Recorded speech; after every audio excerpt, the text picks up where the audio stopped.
Snake, try this on. A prosthetic arm. Yeah, Miller was calling it the arm that wasn't there. The physiotherapy's going well. Your arm's bulked up enough for it to fit.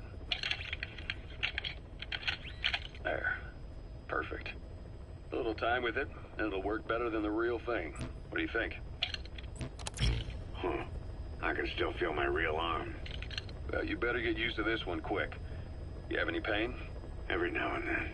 Where? My fingertips. My left fingertips. Sounds like phantom pain. Your brain still remembers your old hand. Yeah. What about your vision? Can you see okay? Yeah, at the moment. Now, the shrapnel in your skull is pressing on your optic nerve. I'm told any hard impact could have an effect on your visual cortex. Yeah. The doctor mentioned that. Your brain might process visual information incorrectly. In other words, you could have hallucinations. You might see things that aren't there, and not see things as they really are. You experience any of that? I think so. When? Right after I wake up. Colors look faded. Colors, huh? Well, that's not a major concern in and of itself, but it could mean the difference between life and death in the field. You'll need to watch out for that. I will. All right. You should continue your physio. We'll be arriving soon. It's the last chance you'll get.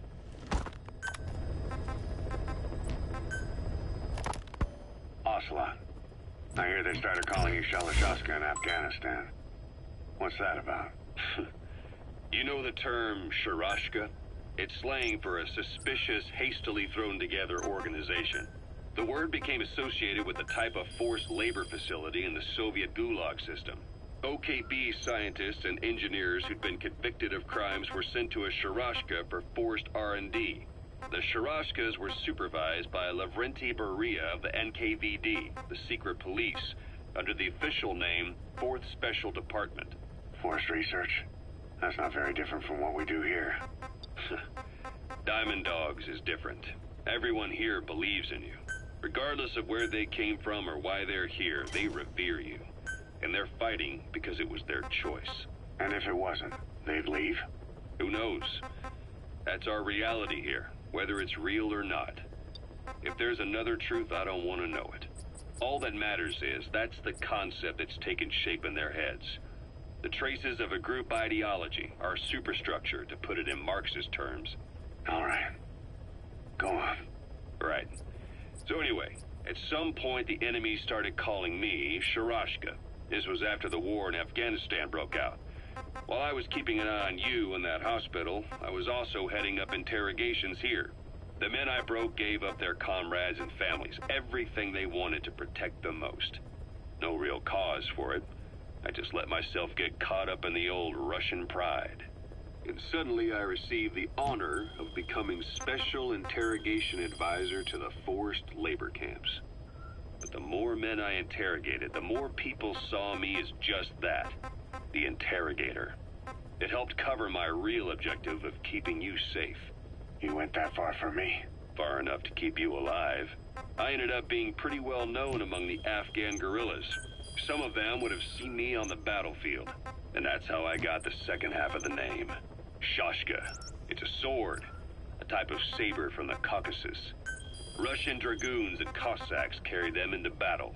Now, the Russian Empire had a general by the name of Fyodor Arturovich Keller. His bravery earned him the nickname Russia's Greatest Shashka. Someone must have known about that, because somewhere along the line, Shashka got stuck on the end of Sharashka.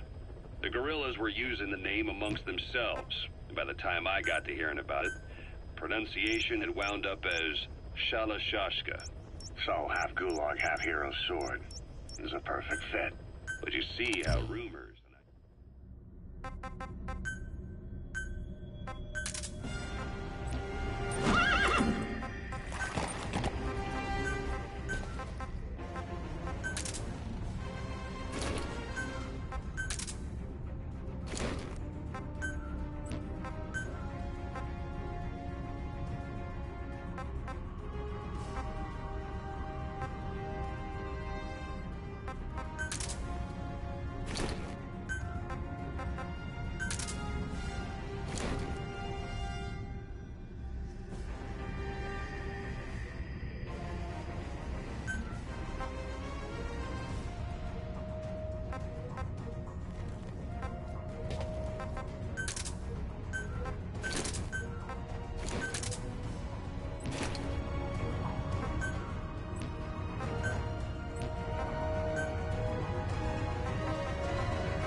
So SALT II still hasn't gone into effect.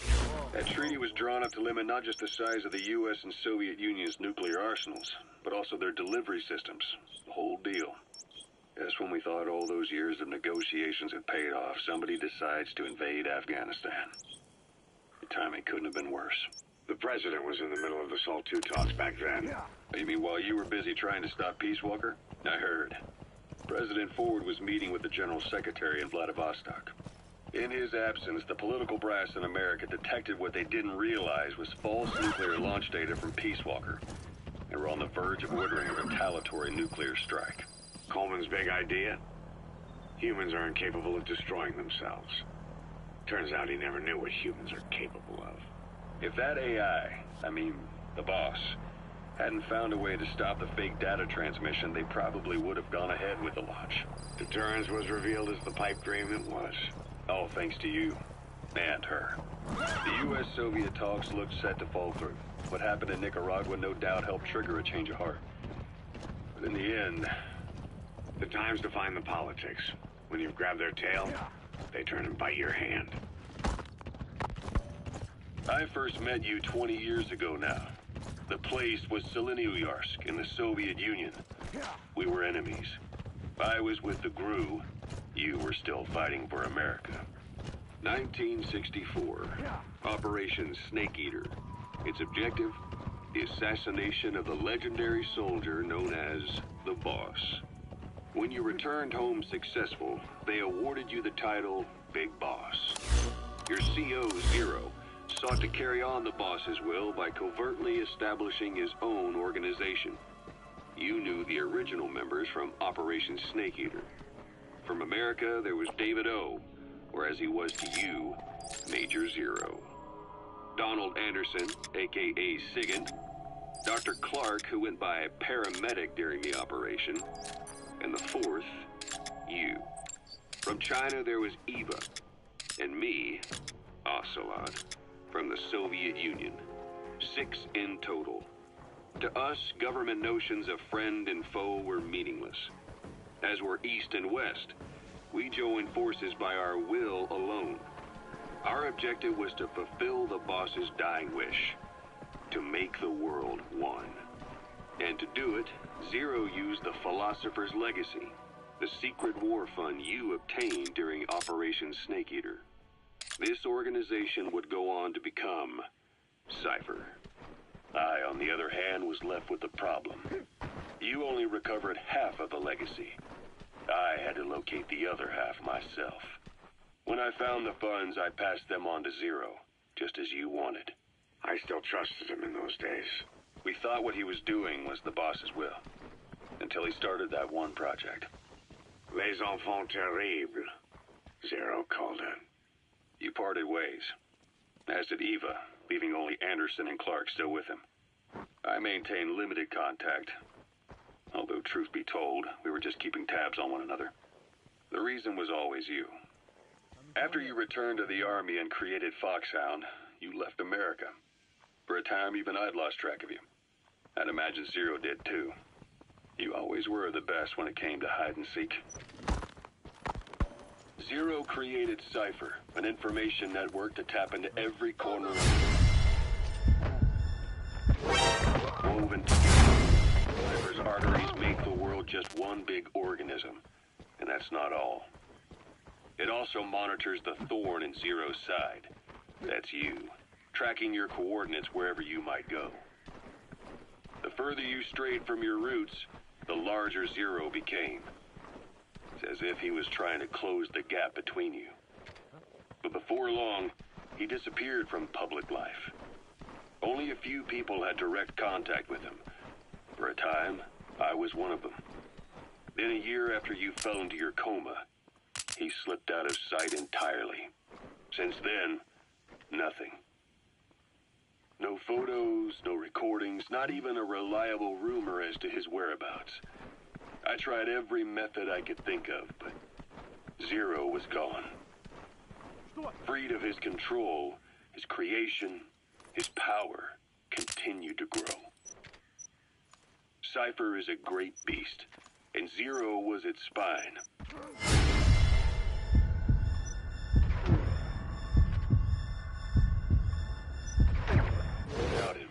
endured, evolved. But now its body is rotting, riddled with parasites. Parasites like the ones who attacked you 9 years ago in the Caribbean, and then at the hospital. Cypher's Black Ops Unit, XOF. They learned where you were and came to wipe the slate clean.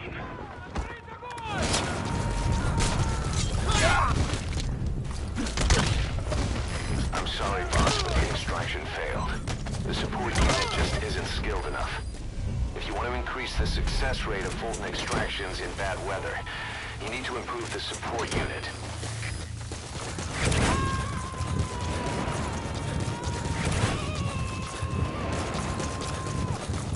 He's coming too. Roger that.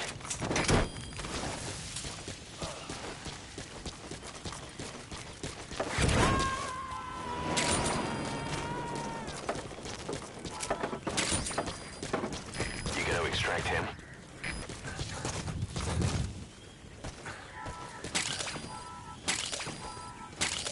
Black carrot. It's something of an ancestor to the domestic carrot.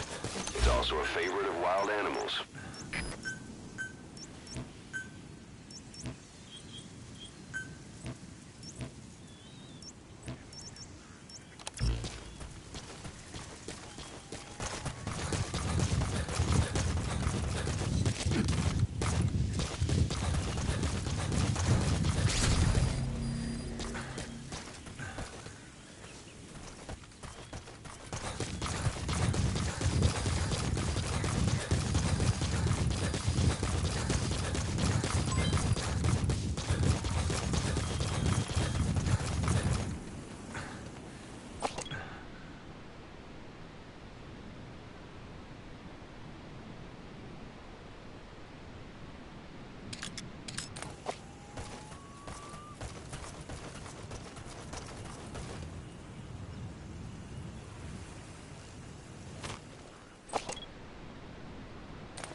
That fall killed him.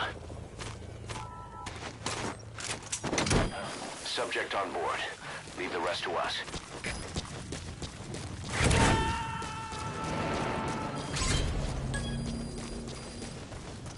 He's coming too. Roger that.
Roger.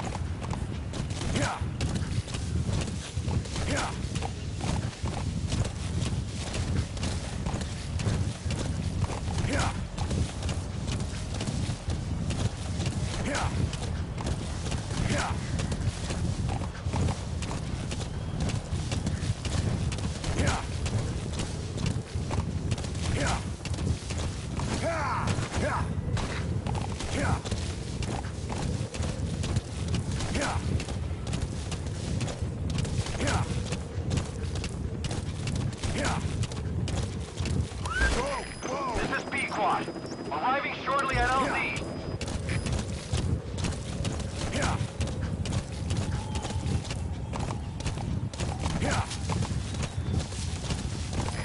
This is Pequot. Have arrived at LZ. Will stand by.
Preventing me from landing.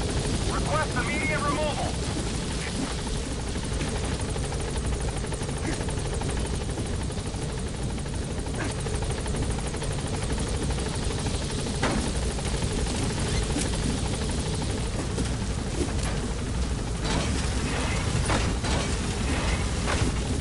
Gaining altitude.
Christmas Eve, 1979, the Soviet Union rolled into Afghanistan.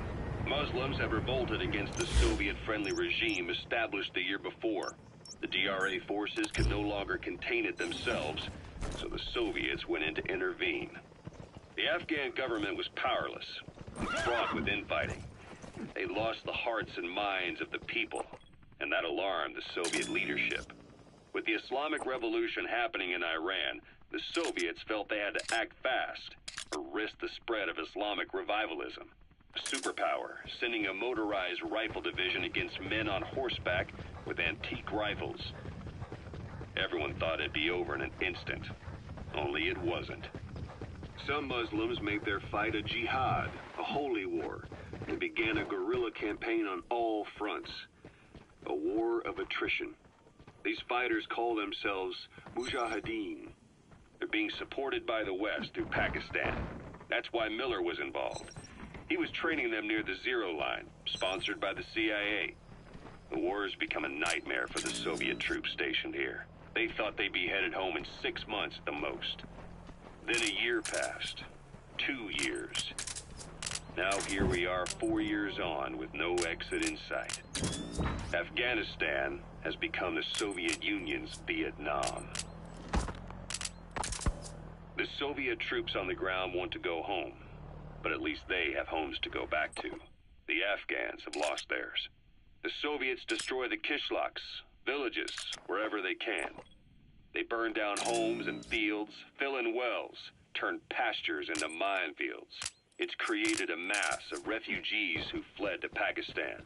If the Mujahideen are fish swimming around the villages, the Soviets will go so far as to dry out their ocean.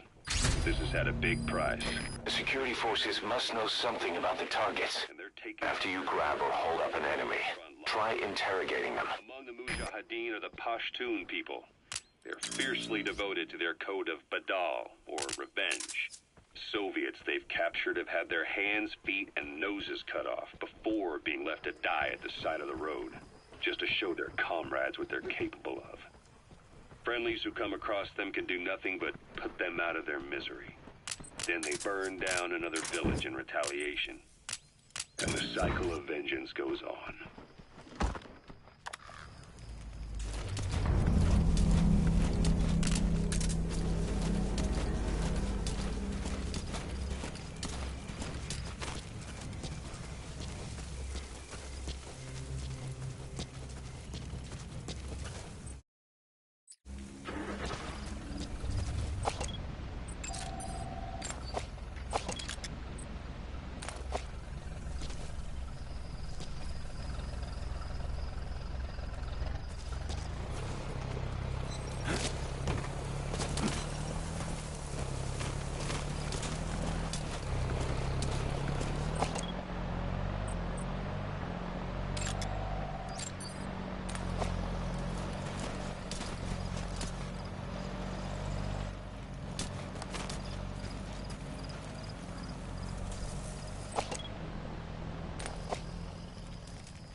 Spit it out. Where are the others?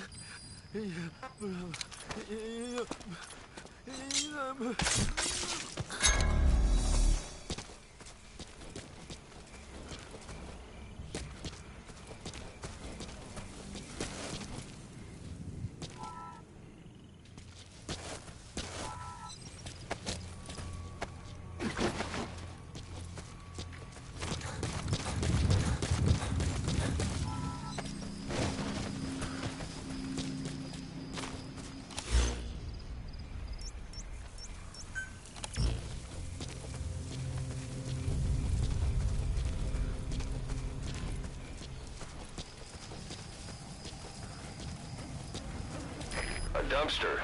Looks big enough to hide somebody. You could stash a downed enemy in there, or hide in it yourself. Just don't stand too close to me afterward.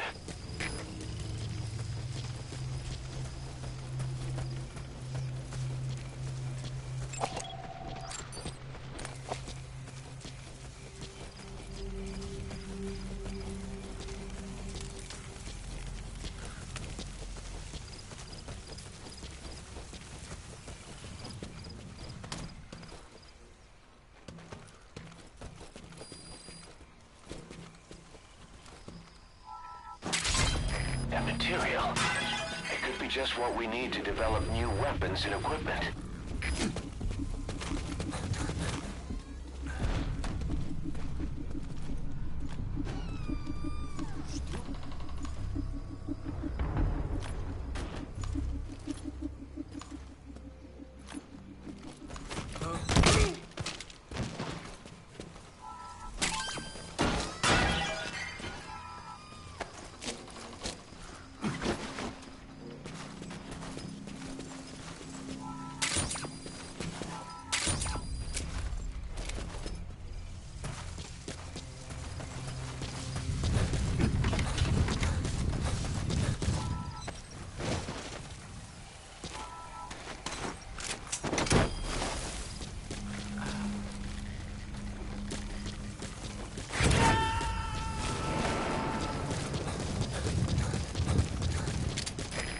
Extract him.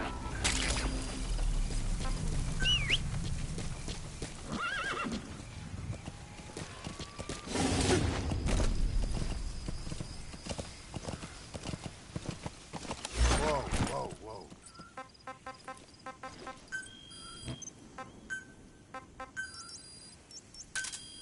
Roger.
Arriving shortly at LZ.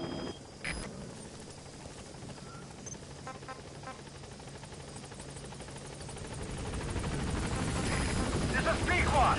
On station at LZ.